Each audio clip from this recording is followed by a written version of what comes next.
Yo, yo, yo, yo. Again, it's your boy, Kian. And may naisip lang ulit ako na bagong topic na pwede natin pag-usapan.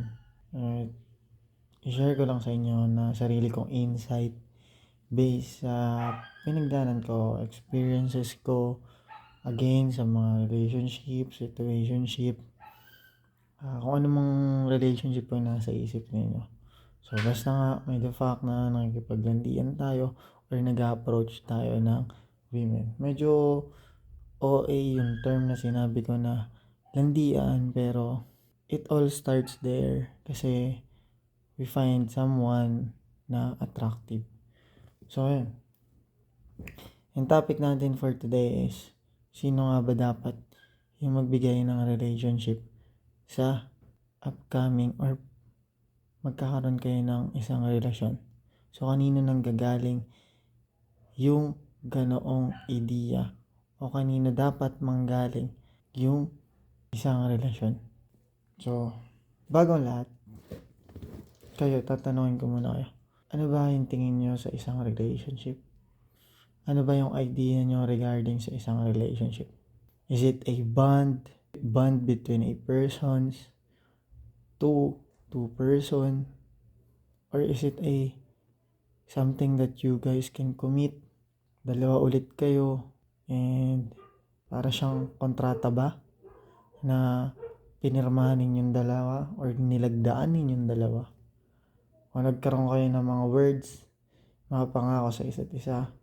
Either way, ano man yung pagkakaintindi ninyo at kung ano man yung paliwanag ninyo sa relationship, nasa sa inyo na yun. Pero ako ang pinupunto ko dito ay yung relationship na commonly na alam natin, which is yung babae at saka yung lalaki, nagkakaroon sila ng unite. Okay? Nag-unite sila. Nagiging isa sila. Okay? Yun yung gusto ko na iparating sa inyo na relationship. Yun yung gusto kong pag-usapan natin today. So, nakasanayan na nating mga lalaki, nakasanayan na nating mga tao, o kaya ng society natin, na ang nagbibigay ng relationship ay ang mga kababaihan. Yeah, most of the time, they are the one kasi nga sila yung ina-approach natin and dumarating tayo sa phase na nanliligaw tayo. Diba? Tayo mga lalaki, ganun tayo. Para tayong mga goal-oriented eh. If we like someone, definitely may mga gagawin tayong bagay to approach it and makuha natin yun. Which is, hindi ba yun mali? Or which is, tama ba yun? Kung titignan natin yung ibang picture ng ganong sistema or ganong situation, tama naman siya. Kasi nga, if practicality wise, kapag may gusto tayo na tao, definitely kailangan natin gumawa ng action to know if may chance ba tayo sa kanya. And if yung babae nag-reciprocate, magiging idea na nakikita natin doon, ang babae ang nagbibigay ng relasyon. Kasi tayo yung nag-approach. And then sila lang yung mag-reciprocate sa ginawa natin, which is sila lang yung magbibigay ng way. Sa atin, kung okay lang ba yung ginagawa natin at i-allow tayo ng babae na manligaw tayo. Okay? So, yun yung nakikita ng society ngayon. Kasi nga, parang gusto nila na pinupursue ng mga kalalakihan ang ating mga kababaihan. Hindi ko masabing mali. Hindi ko din naman siya masabing tama. Kasi, both can be not and both can be yes. So, it's upon you kung paano matitignan yung perspective na gano'n. Pero ito yung sinasabi ko. Ito yung mga insight ko or natutunan ko from the past and up until this day syempre, na lalaki dapat ang magbigay ng relationship. Why?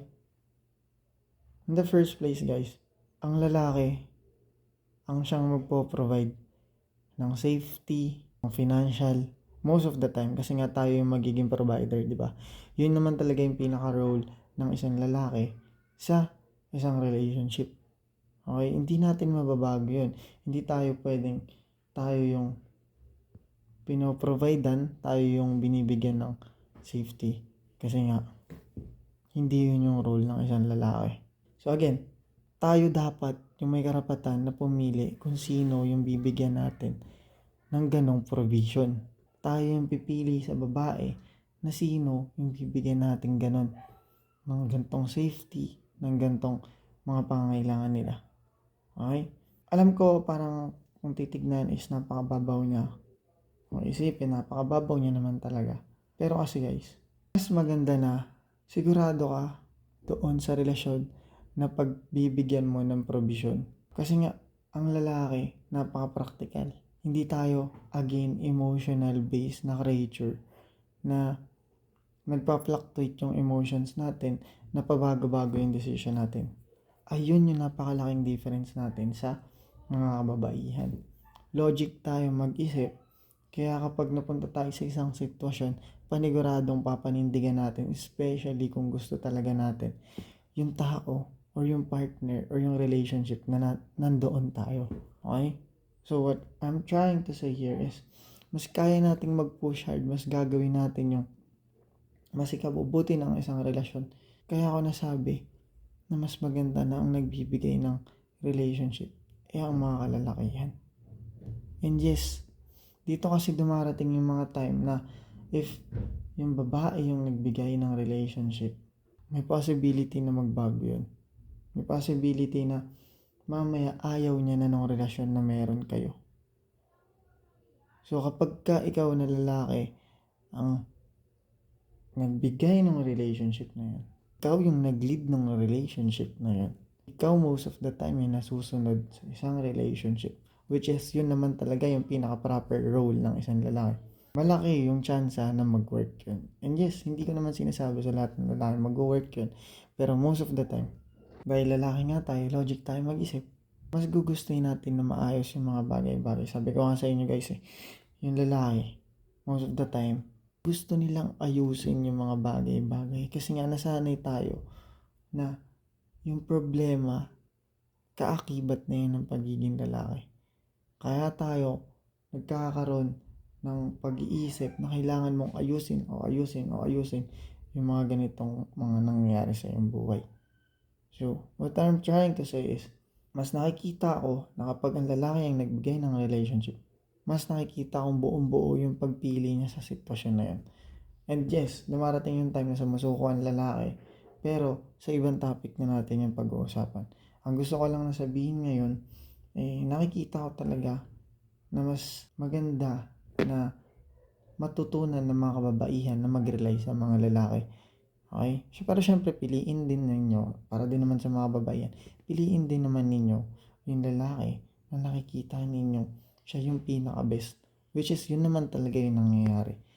Kasi, nagkakaroon ng attraction ng isang babae once na nakikita niya na itong lalaki na to is one of the best men na nakikita niya. Marami kasi sila palaging options.